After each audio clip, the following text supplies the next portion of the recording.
नमस्कार, स्वागत है आपका द पीएम न्यूज नेटवर्क पर। मेरा नाम है रविंद्र सिंह शोरान। इस वक्त की बड़ी खबर संसद भवन से आ रही है। संसद भवन में सरकार ने आउटरीच किया है विपक्ष को। लोकसभा अध्यक्ष ने भी विपक्ष के नेताओं से बात की है और सरकार बैकफुट पर दिखाई दे रही है। साफ तौर पर धर्मेंद्र प्रधान का इस्तीफा हुआ, सड़क पर एक आंदोलन चल रहा था। उस आंदोलन की परिणीति के तौर पर शिक्षा मंत्री धर्मेंद्र प्रधान को इस्तीफा देना, सरकार को झटका लगा। फिर कह रहा हूं, सरकारों के लिए इस्तीफे झटके की कोई बात नहीं होती, बहुत सामान्य प्रक्रिया है, बहुत सामान्य बात है। अगर कोई मिनिस्टर है, वो काम ठीक से नहीं कर पा रहा है, कोई ब्यूरोक्रेट है, उसको बदला जाना, उसका इस्तीफा होना, यही ना डेमोक्रेसी है। लेकिन क्योंकि इस सरकार के एक बड़े मंत्री ने आज से करीब 10 बरस पहले एक ऐसा बयान दिया था जो न केवल अलोकतांत्रिक था बल्कि असंवैधानिक था। उन्होंने अपना सीना ठोकते हुए और जनता को घमंड के साथ यह बात कही थी कि हमारी सरकारों में इस्तीफे नहीं। मैं बात कर रहा हूं राजनाथ सिंह की। उनका एक बयान जो इस वक्त हर जगह पॉपुलर है, फैला हुआ है, कि हमारी सरकारों में इस्तीफे नहीं होते। कितना अलोकतांत्रिक बयान है। क्यों नहीं इस्तीफे होंगे? क्यों नहीं होंगे इस्तीफे? अगर सरकार ठीक काम नहीं करेगी तो इस्तीफे क्यों नहीं होंगे? और यही तो स्वस्थ लोकशाही है कि अगर किसी के काम में समस्या है तो उसको बदला जाए, उसको हटाया जाए, जनता की मांग पर उसको हटाया जाए। इसमें क्या गलत है? खैर, उस विषय पर बाद में आते हैं। तो सरकार, इसलिए सरकार के लिए बैकफुट पर झुकने की और घुटने टेकने वाली स्थिति है कि आपने जो बात कही, पहली बात तो गलत बात बोली, अहंकार से भरी बात बोली, और उसके बाद उसी बात की वजह से आपको झुकना पड़ा, आपको इस्तीफा देना। तो सरकार को झुकना पड़ा सड़क पे, छात्रों के सामने, इस लड़ाई के सामने, या जो भी आंदोलन था उसके सामने। अब सवाल उठ रहा है कि छात्रों का काम तो यहां खत्म हो गया, इसके आगे वो संसद में तो जा नहीं सकते, संसद में तो वही जाएगा जो जीता हुआ है। अब कहानी आ गई सड़क से लेकर के संसद की। संसद के भीतर, यानी कि सदन के भीतर क्या होगा? सदन के भीतर अब नेता प्रतिपक्ष राहुल गांधी ने एक चिट्ठी लिख दी थी, आपको याद है। उन्होंने कह दिया था कि पैलेट गन्स का उपयोग किया गया है, और ये बात प्रूव भी हो गई। ये बात कई जगह से आ गई है, उसके विक्टिम्स आ गए हैं, अखबारों में खूब खबरें छप रही हैं। हिंदू में खबर छपी, और हमको फिर से याद करना पड़ेगा विजेता सिंह को, जो शानदार पत्रकार हैं जिन्होंने खबर छापी। उन्होंने ये खबर ब्रेक की, द हिंदू ने ब्रेक की। और उसके बाद अब राहुल गांधी ने कहा कि पैलेट गन्स का उपयोग हर देश में किया गया है, इसलिए हम लोग चाहते हैं कि इसके लिए पनिश किया जाए उन लोगों को जो रिस्पॉन्सिबल है। रिस्पॉन्सिबिलिटी कहां आके रुकेगी? बक स्टॉप्स हियर, मतलब अमित शाह के यहां गृह मंत्री हैं। अगर आरएएफ ने पैलेट गन्स का उपयोग किया है, या सीआरपीएफ ने किया है, या दिल्ली पुलिस ने किया है, तो ये सारी जो ऑफ एजेंसीज हैं, ये किसके अंडर काम करती हैं? आरएएफ तो खैर उसी का पार्ट है ही, सीआरपीएफ का, रैपिड एक्शन फोर्स।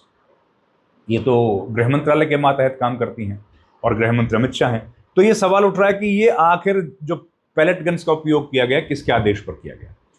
तो इसको लेकर के सोमवार को गतिरोध हुआ। अब कहानी उसके आगे बढ़ी। गतिरोध जब हुआ तो सरकार को बिल पेश करना था। ये जो नया बिल अमेंडमेंट वाला लेके आए हैं, नीट परीक्षाओं में 50 लाख का, ये जो 5 साल की जो सजा होगी और ये सब जो है, वो बिल लेके आना, सरकार को वो बिल पेश करना था। लेकिन सदन में गतिरोध था, अवरोध पैदा कर दिया था। तो अब सरकार की तरफ से किरण रिजिजू ने सरकार की तरफ से बातचीत की। उन्होंने केसी वेणुगोपाल से बात की। केसी वेणुगोपाल ने साफ तौर पर बोल दिया कि भैया हमारी जो मांगे हैं वो माननी पड़ेंगी, हमारी जो बात हम लोग कहेंगे। फिर ओम बिरला ने अपनी बात रखी। ओम बिरला ने भी बुलाया उनको, उनसे कहा, और आउटरीच करने के बाद कहा कि हम लोग तैयार हैं आपकी सारी बातें मानने के लिए, तो आप इस बिल को पेश करो और हम लोग आप इस पर चर्चा करें। ये बात उन्होंने कही। तो राहुल गांधी के साथ फिर जाहिर है फिर बात हुई होगी। तो राहुल गांधी ने फिर शुरू में तो कल ही, क्योंकि रिक्वेस्ट किया गया था, तो कल राहुल गांधी ने मानने से इनकार कर दिया। उन्होंने कहा कि आज हम लोग इस मुद्दे को नहीं मानेंगे। आज जो है वो सदन चलेगा, मंगलवार से हाउस चलेगा। अब सदन ना चलने के वजह से एक दिन में करीब 10-12 करोड़ रुपए का नुकसान है। ठीक है, 10-12 करोड़ का जो नुकसान हो रहा है उसको आप इस तरीके से समझिए कि सारे जो हमारे सांसद हैं उनको आना पड़ता अपने अपने लोकसभा क्षेत्र से, अपने अपने गांव देहात से, उनके साथ उनका स्टाफ आता है, वो खर्चा होता है। सारे एजेंसीज वहाँ लगती हैं सिक्योरिटी के लिए, उनका भी खर्चा होता है। सारे मिनिस्टर्स को आना पड़ता है। तो और हाउस चलाने के लिए जो ज़रूरी सिस्टम है उसको अरेंज करना पड़ता है, सिस्टम को, हाउस के भीतर, हाउस के बाहर सिक्योरिटी का कितना ज़्यादा आप पता है आप उस इलाके में जो रहती है। तो इतना ज़्यादा खर्चा होता है एक दिन में 10 से 12 करोड़ रुपए। और पिछले 5 दिन हाउस नहीं चला, कल सोमवार को हाउस नहीं चला, 6 दिन हाउस नहीं चला, तो करीब 50 से 60 करोड़ रुपए इस देश के खत्म हो गए, स्वाहा हो गए। उसकी जिम्मेदारी कौन लेगा? अगर सरकार को विपक्ष के साथ बातचीत करनी थी तो पहले क्यों नहीं की? ये बातचीत तो पहले की जा सकती थी। इस बातचीत को पहले करने में क्या दिक्कत थी? आखिर अब भी तो बात हुई ना, सरकार को ही करनी पड़ी ना, पहले हो जाती। और राहुल गांधी ने या विपक्ष के तौर पर जो तमाम नेताओं ने मांग की थी, उसमें वो मांग चर्चा की थी, वो मांग नियमों के तहत कर रहे थे, लेकिन सरकार ने नहीं मानी। सरकार ने इतना एक सप्ताह क्यों बर्बाद किया धर्मेंद्र प्रधान के इस्तीफे पर। और देखिए, धर्मेंद्र प्रधान का इस्तीफा होने के बाद जब वो सदन में गए, सदन के भीतर तो नहीं पता हम कैसे क्या हुआ, लेकिन लोकसभा के पहले, माफ कीजिएगा, सदन के बाहर जब वो संसद भवन पहुंचे परिसर में, उनका स्वागत किया गया। उनका ऐसे हीरो की तरह स्वागत किया गया जैसे वो कोई युद्ध जीत के आ रहे हो। अब मैं ये जानना चाह रहा हूँ, उनका इस्तीफा तो प्रधानमंत्री मोदी ने ही लिया होगा ना, किसी और ने तो लिया नहीं, और तो किसी को अधिकार नहीं है लेने का।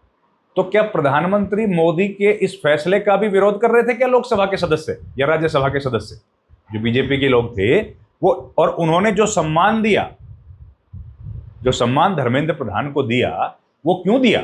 ऐसा उन्होंने कौन सा तीर मार दिया था? क्या वो कॉमनवेल्थ गेम्स में कोई गोल्ड मेडल जीत के आ गए? उनको इस्तीफा देना पड़ा क्योंकि उनके ऊपर आरोप है कि उनकी गलत नीतियों की वजह से, उनकी इनएफिशिएंसी की वजह से, इनएफिशिएंट मिनिस्टर थे, इस वजह से करीब 20 छात्रों ने एक्सट्रीम स्टेप लिया। नीट का एग्जाम लीक हुआ, सरकार की फजीहत हुई, एक आंदोलन चला, इतने मुकदमे हुए, स्टूडेंट्स पर लाठीचार्ज हुआ, और इसलिए उनको रिजाइन करना पड़ा। ये सम्मान की बात थी, उसमें उनका क्या सम्मान? लेकिन बीजेपी के सांसदों ने उनका सम्मान किया। और मुझे लगता है ये सम्मान करना भी कहीं ना कहीं उन छात्रों के जले पर नमक छिड़कने जैसा है, या उन परिवारों पर जिन्होंने अपने बच्चों को खो दिया और जिनके बच्चों पर लाठीचार्ज हुआ है। पर चलिए, बीजेपी जाने।